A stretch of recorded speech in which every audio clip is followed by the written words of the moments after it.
গ্রামেগঞ্জে এমনকি এখনো অনেক শহরে দেখবে খড়ির প্রচলন হয়। খড়ি জ্বালানি হতে পারে, গুড় জ্বালানি হতে পারে, কয়লা জ্বালানি হতে পারে।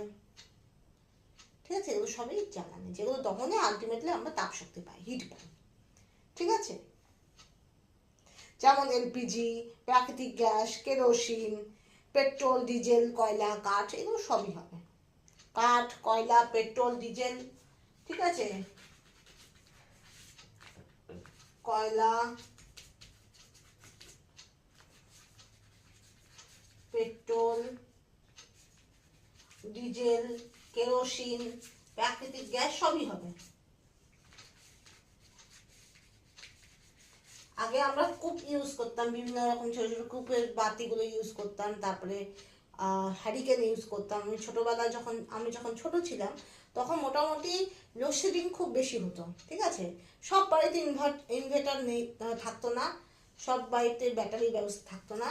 তখন কি হতো, সন্ধ্যাবেলার দিকে বেশিরভাগ সময় গ্রীষ্মকালে কি হতো, লাইন চলে যেত, লোডশেডিং হয়ে যেত। তখন